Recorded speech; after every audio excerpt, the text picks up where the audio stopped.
प्रभूची स्तुती हो. माझं नाव आहे पास्टर राजेश केदारी. सर्वांचे या व्हिडिओमध्ये स्वागत असो.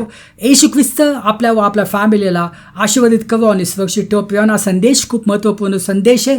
हे संदेश तुमचं जीवन बदलणारा संदेश आहे आणि जे वचन मी वाचणार आहेत त्या वचनाद्वारे तुमचं जीवन बदलल्याशिवाय राहणार नाही आहे. कारण पुष्कळ ख्रिस्ती लोकांचं जीवन या वचनाद्वारे बदललेलं आहे.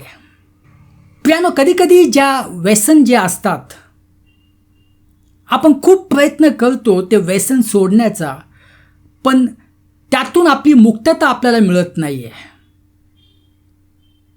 आपण सर्व काही गोष्टी ज्या आहेत त्या आजमावल्या आहेत, पण त्या व्यसनातून आपल्याला पूर्ण मुक्तता मिळाली नाही आहे. 10 दिवस आपण त्यातून मुक्त होतो, पण आपण वापस त्यामध्ये पडतो. प्रियांनो, पुष्कळ ख्रिस्ती लोक या स्थितीतून चाललेले आहेत. येशू ख्रिस्त तारण मिळण्याच्या अगोदर जे व्यसन होतं, ज्या व्यसनातून ते चालले होते, त्याच व्यसनात ते तारण झाल्यावर ते पडतायत. त्यातून त्यांना विजय मिळत नाही आहे, त्यातून त्यांची स्वतंत्रता होत नाही आहे. ते चर्चला जातात, पवित्र शास्त्र वाचतात, प्रार्थना करतात, सगळ्या गोष्टी करतात, पण त्या व्यसनातून ते मुक्त होऊ शकत नाही आहेत. ते दारूपासून मुक्त होऊ शकत नाहीत, ते ड्रग्सपासून मुक्त होऊ शकत नाहीत, ते व्यभिचारापासून मुक्त होऊ शकत नाहीत. आणि ते विचार करतात की मी तर सर्व काय करतोय, पण ह्या व्यसनातून मी कसा मुक्त होईल. मी सगळं काय करतोय, उपास करतोय, प्रार्थना करतोय, पण मला ह्यामध्ये विजय काय मिळत नाही आहे. प्रियांनो, याचं उत्तर या वचनामध्ये आहे. म्हणून मी तुम्हाला सांगितलं की हे वचन खूप इम्पॉर्टंट आहे. आपण वाचूया रोमकरास अध्याय 6 वचन 14. पाप तुमच्यावर राज्य करणार नाही, कारण तुम्ही नियमशास्त्राधीन नाही तर देवाच्या कृपेच्या अधीन आहात. प्रियांनो, जर तुम्ही देवाच्या कृपेखाली असाल तर पाप तुमच्यावर राज्य करणार नाही. जर तुम्ही देवाच्या कृपेच्या खाली असाल तर दारू तुमच्या जीवनावर राज्य करणार नाही, सिगरेट तुमच्या जीवनावर राज्य करणार नाही, तंबाखू तुमच्या जीवनावर राज्य करणार नाही, ड्रग्स तुमच्या जीवनावर राज्य करणार नाही, व्यभिचारीपण तुमच्यावर राज्य करणार नाही, जर तुम्ही कृपेच्या खाली असाल. पण जर तुम्ही नियमशास्त्राच्या खाली असाल तर ह्या सर्व गोष्टी तुमच्यावर राज्य करतील. तुम्ही कितीही प्रार्थना करा, तुम्ही कितीही चर्चच्या मीटिंगला जा, जर तुम्ही नियमशास्त्राच्या अधीन असाल, नियमशास्त्राच्या खाली असाल, पाप तुमच्यावर राज्य करणारच. कारण पवित्र शास्त्रामध्ये लिहिलं आहे की पापाला शक्ती कुठून मिळते? पापाला शक्ती नियमशास्त्रातून मिळते. प्रियांनो, 2 प्रकारचे ख्रिस्ती आहेत, हे तुम्ही लक्षात ठेवा. एक जो ख्रिस्ती असतो तो नियमशास्त्राच्या अधीन असतो आणि दुसरा जो असतो तो कृपेच्या अधीन असतो. आणि पुष्कळ आणि चर्चेस पण ह्या 2 भागांमध्ये विभागलेले आहेत. काही चर्च नियमशास्त्राच्या अधीन असतात, ते नियमशास्त्राबद्दल प्रचार करतात, ते नियमशास्त्राला वरती उठवतात, ते देवाच्या कृपेला वरती उठवत नाही पण नियमशास्त्राला ते वरती उठवतात. आणि काही जे चर्च असतात ते देवाच्या कृपेच्या अधीन असतात. त्या चर्चेसमध्ये नियमशास्त्राला कुठलाही वाव नसतो. आणि काही चर्चेस असतात ते 50% नियमशास्त्र आणि 50% कृपेच्या खाली असतात. ते म्हणतात आपल्याला तारण मिळतं देवाच्या कृपेने, पण हे तारण टिकवण्यासाठी आपल्याला स्वतःचे कर्म केले पाहिजे, आपल्याला चांगले कर्म केले पाहिजे. जर आपण चांगले कर्म करू तर हे आपण तारण जे आपल्याला मिळालं आहे ते टिकू शकू. म्हणजे ते 50% ते नियमशास्त्र अधीन आहेत आणि 50% ते कृपेच्या खाली आहेत. प्रियांनो, खूप आवश्यक आहे. जर तुमचं चर्च नियमशास्त्राच्या खाली असेल किंवा ते मिक्स असेल तर पाप तुमच्यावर राज्य करणार आहे. म्हणून खूप आवश्यक आहे की आपण देवाच्या कृपेच्या अधीन असणे खूप आवश्यक आहे. नियमशास्त्राच्या अधीन जेव्हा आपण असतो तर पाप आपल्यावर राज्य करतं.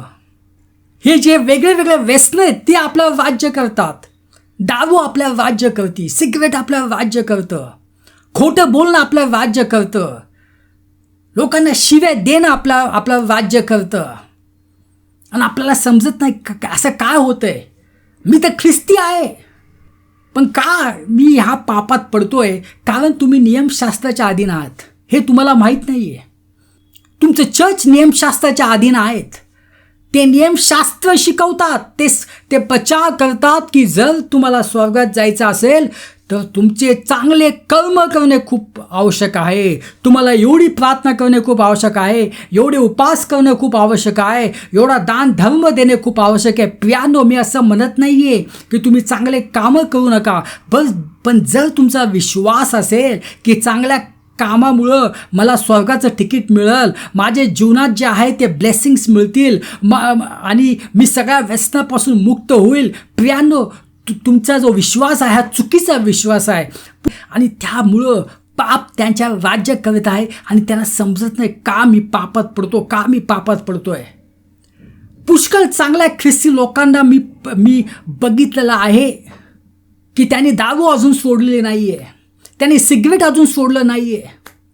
का असं होतंय? ते येशू ख्रिस्तावर विश्वास ठेवतात, ते चर्चला जातात, ॲक्टिव्हिटीजमध्ये भाग घेतात, पण काय असं होतं? कारण ते नियमशास्त्राच्या अधीन आहेत. कारण ते ज्या चर्चला जातात ते चर्च नियमशास्त्राच्या अधीन आहेत. प्रियानो, खूप आवश्यक आहे की तुमचं जीवन देवाच्या कृपेच्या खाली अधीन असणं खूप आवश्यक आहे. कारण जेव्हा आपण असा विश्वास ठेवतो की माझ्या चांगल्या कर्माने या सगळ्या गोष्टी होतील तर ही चुकीची कल्पना आहे. पण तुम्ही तर म्हणाल ते नियमशास्त्र तर देवाने दिलं होतं. हा, देवाने दिलं होतं, पण कशासाठी दिलं होतं? हे आपल्याला जाणून घेण्यासाठी की आपण स्वतःच्या चांगल्या कर्माने, स्वतःच्या ताकदीने आपण हे ख्रिस्ती जीवन जगू शकत नाही, आपण देवाला खुश करू शकत नाही, आपण स्वर्गात जाऊ शकत नाही आहे, आपण पापावर विजय मिळवू शकत नाही आहे. स्वतःच्या कर्माने आपल्याला देवाच्या कृपेची आवश्यकता आहे, म्हणून नियमशास्त्र देवाने दिलेलं होतं. आता तुम्हाला माहिती की देवाने इस्रायली लोकांना इजिप्तमधून बाहेर काढलं. 450 वर्ष तिकडे ते होते, त्यातून बाहेर काढलं, त्याच्या कृपेमुळं ते बाहेर पडले. का इस्रायली लोक जे आहे ते रोज उपास करून देवाकडे प्रार्थना करत होते? नाही, पण देवाच्या कृपेमुळे ते इजिप्तमधून बाहेर निघाले आणि देवाच्या कृपेद्वारे जे आहे समुद्र 2 भागामध्ये जो आहे तो बाटला गेला. देवाच्या कृपेमुळे ते वाचले. ते कुरकुर करत होते, ते मोशेला काय पण बोलत होते, कशाला तू आणलंस आम्हाला इथं, पण तरी देवाची कृपा त्यांच्यावर होती. पण जेव्हा ते माउंट सिनायमध्ये आले तेव्हा ते काय म्हटले देवाला? देव, तू मला सांग काय करायचं आहे, ते मी सगळं करेल, आम्ही सगळे करू, तू दे आम्हाला आज्ञा. मग देवाने त्यांना या 10 आज्ञा दिल्या. आणि काय झालं? जेव्हा त्यांना आज्ञा दिली, काही क्षणातच त्यांनी पहिली आज्ञा मोडली.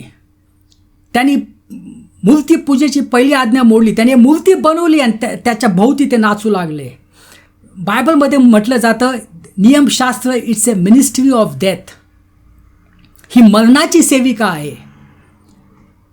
म्हणून जर आपण नियमशास्त्र आपण वरती उठवू नियमशास्त्राला, आपण प्रचार करू की तुमचं कर्तृत्व आवश्यक आहे, तुम्हाला हे करायला पाहिजे, तुम्हाला ते करायला पाहिजे, त्याला म्हणतात मरणाची सेविका. त्यामुळं कोणाचं जीवन बदलणार नाही. तुम्हाला ऐकायला चांगलं वाटेल पण तुमचं जीवन बदलू शकणार नाही आहे आणि तुम्ही पापात रुतत जाणार. म्हणून देवाच्या कृपेच्या अधीन असणे खूप आवश्यक आहे. देवाच्या कृपेच्या अधीन असणं म्हणजे काय? की परमेश्वरा, मी काय करू शकत नाही, मला तुझ्या कृपेची आवश्यकता आहे.